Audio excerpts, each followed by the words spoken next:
Nkunku is injured again. Bayern are back for Trevor Chala and Timo Werner going to Spurs. Hello there guys, what is going on? Daniel Childs back here again for another edition of Let's Talk Chelsea. Hope you're doing well. We have nearly reached the end of the first week of 2024. I hope it's been a good one for you. It's been a nice one to be a Chelsea fan because we did win our first game of 2024 last night against Preston. Please go and check out my reaction to that game if you haven't already. But today's show, there is a few things to pick up. Part of it related to last night, but then also transfer stuff as well. We're going to start off with Christopher Nkunku because he didn't feature at all. I made a mistake in my review last night where I'd kind of forgotten he actually wasn't on the bench because I just assumed he was. But he wasn't on the bench at all. And then post-game, Pochettino confirmed and he said he wasn't involved because he suffered after training a problem in his hip, and we need to see if he can be ready for the next few games. And it's been reported since that he basically, Nkunku, could be injured for the next 3 weeks. That there'll of course be more assessments on him, but another massive blow. And Carefree Youth pointed out that although 3 weeks isn't the worst case scenario, these are the games he will be missing, which is the Carabao Cup semi-final first leg against Middlesbrough, which takes place on Tuesday, Fulham at home next Saturday, the return leg against Middlesbrough on the 23rd of January, the FA Cup fourth round on the 27th, and then likely he will be back for the end of this month away to Liverpool. But I feel what this really cites is Chelsea's continuing injury issues and why bad luck can no longer be used as an excuse or kind of a crutch for Chelsea fans, because the number of injury setbacks we get from players is just unacceptable, and it's far too high to be just bad luck, in my opinion. You know, these aren't all impact injuries where players are getting broken legs and stuff. Those are injuries that are very hard to prevent. But the sort of setbacks we're seeing from players on a consistent basis, especially even in training, not so much within a game, a competitive game that is something that should be really concerning and is continuing to derail Chelsea's plans. And I don't think Pochettino and his coaching staff can be completely blameless within this, because I think they need to bear some responsibility, or at least they are a part of the solution, trying to find a solution to this problem.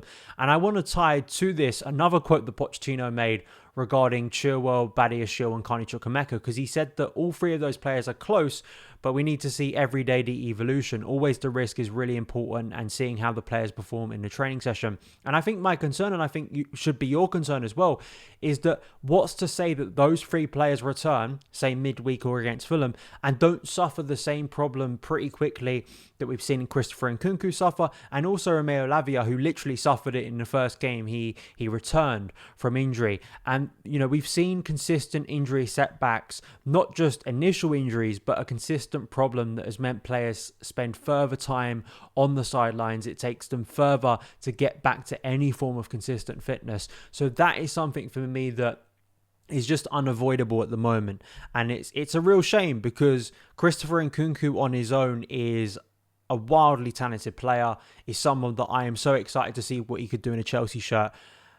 But to see these players, very good players, consistently pull up with injuries, as I say, it's disingenuous to sit here and tell you it's a Pochettino problem, because that just doesn't bear out if we look further back than this season. So that's not my point. I think my argument is, at the moment, it's so bad, and we've entered a new year, but the same problem persists. Injury FC is fully alive and well in 2024. Let me know your opinions on this issue in the comments below.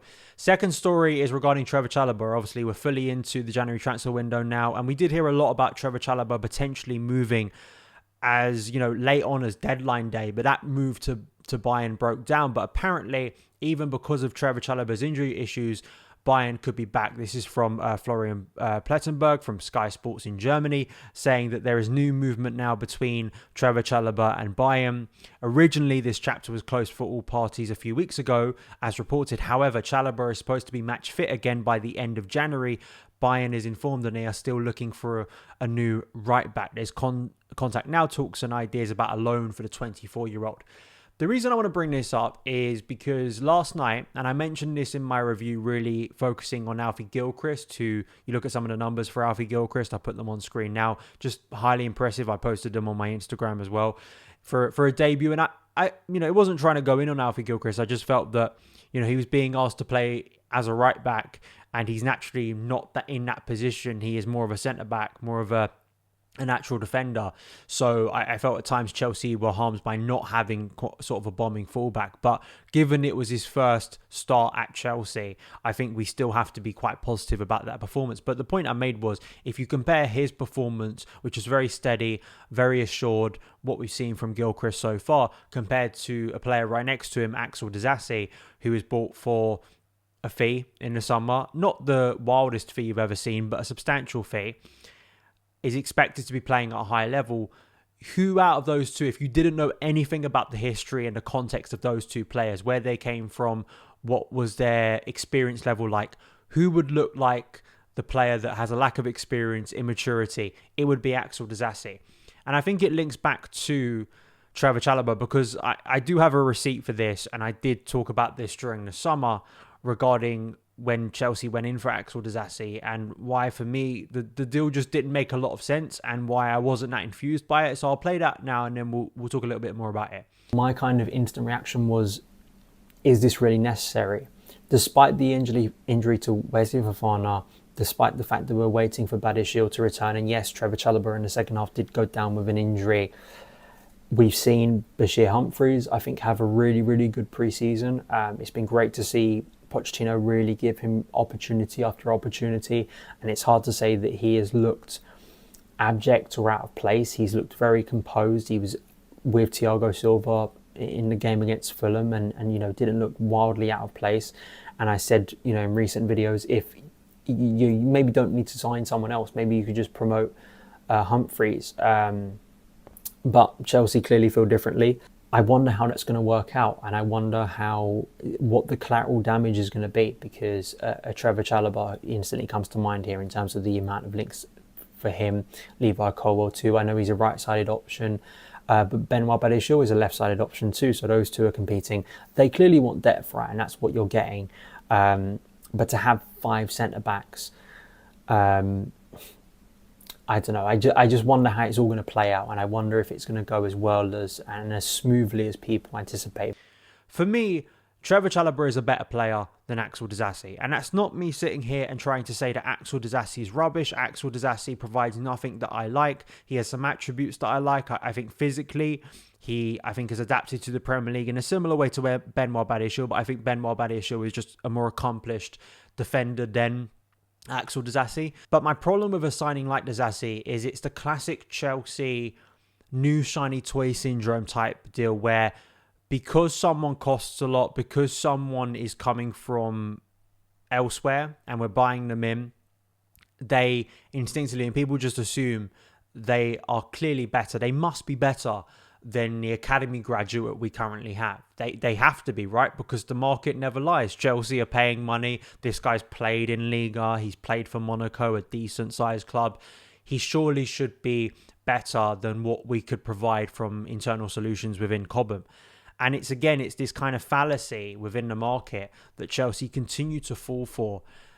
And I don't think it makes a lot of sense. And I think it's right to call it out. Even though I'm resigned to the fact that Trevor Chalobah should be moving on for the betterment of his career, I still don't buy, and I'm never going to buy the argument that we have improved without Trevor Chalobah defensively, or specifically Axel Disasi has proven himself to be a major upgrade on the player that could have been playing in that position, which is Trevor Chalobah, because of course he's been injured. And I think it's just, again, a signal of that disconnect of logic at times. It feels like deep frustration that I have is when I just see consistently us making moves in the market for players who are not equal at times, or even better, substantially better.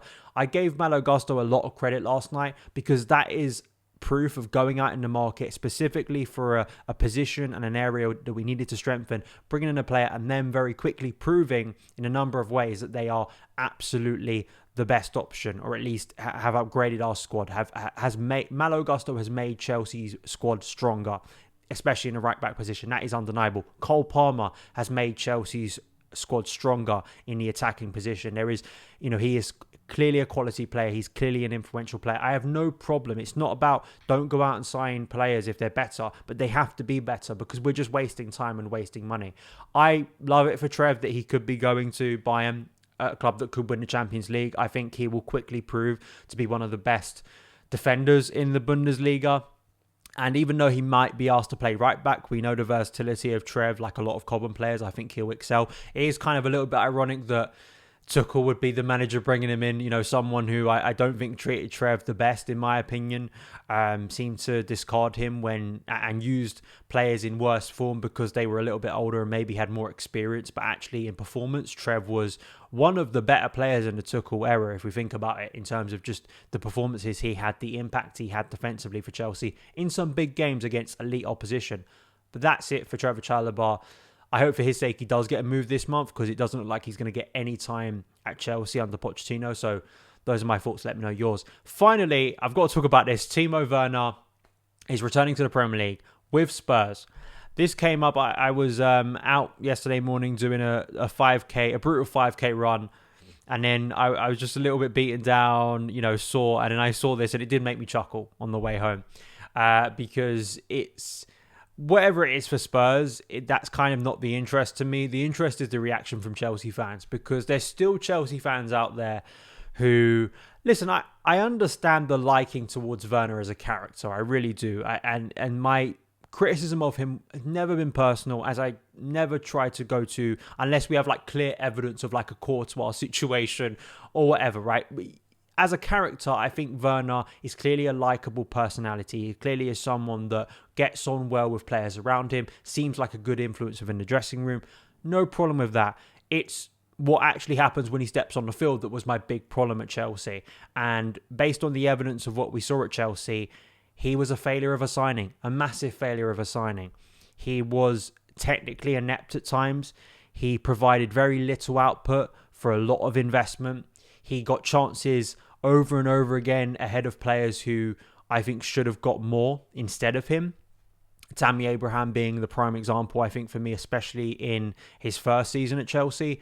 And I think the hypocrisy of Werner right now, for me, with Chelsea fans, is people are so heartbroken, is the abuse and the disrespect I see towards Nicholas Jackson, who statistically... in the first half of his season, and bear in mind he's now gone away for a month, he's only going to miss 2 Premier League games, but if we look at his numbers, he has already surpassed Timo Werner's first season at Chelsea. And that was a season when the amount of patience that was given to Werner in a better Chelsea team was just, it was hilarious, right? And the excuses that were made for his bad performances, I just think that, hopefully, because he's going to Spurs, a bitter rival, the gaslighting and the mass hypnosis over Timo Werner as a footballer will end, and people will realise that actually he wasn't that good of a footballer for us. He was a nice guy. He was involved in a Champions League win. That can never be taken away from him. But this idea that he's even close to players like Juan Mata, for instance, someone brought this up to me, is Juan Mata moved and people didn't have that much of a problem with it. I didn't have that much of a problem with it, but compared to some of the stuff I saw yesterday was just, it was pathetic, really. It was we're not talking about a Chelsea great. We're not talking about a player who left a legacy that we desperately miss right now. We don't. There's no part of me that is clinging to see Werner run offside 20 times a game, to see him fail to take a man on with his speed, to lack a first touch, to miss glaring opportunities. And sure, some Chelsea players currently miss glaring opportunities, but even those players are still putting up respectable numbers, really, in comparison to what Werner did. So those are my thoughts. I wanted to give you mine. Listen, if you're a Werner fan, if you're someone that, it's just, for me, it's it's output, right? And it's just competence. And I speak about that a lot on this show, is that that's my problem with Werner, is that it's just investment and the way people treat, say, Tammy Abraham, the way they treat Nicholas Jackson right now, the way they have treated other players in comparison to a player that is not providing numbers but is somehow given endless patience because he had a nice catchy song for a while but wasn't that great of a player for us. And I think we made the right move cutting ties when we did, and hopefully he doesn't do that well for Spurs, but that's what it is, and we can focus on other players we have right now who are doing better. that is it for Sunday's news show. Thank you guys so much for taking the time to watch it and listen to it. You can follow me across the socials at SonOfChelsea, and I will see you again very soon. All the best.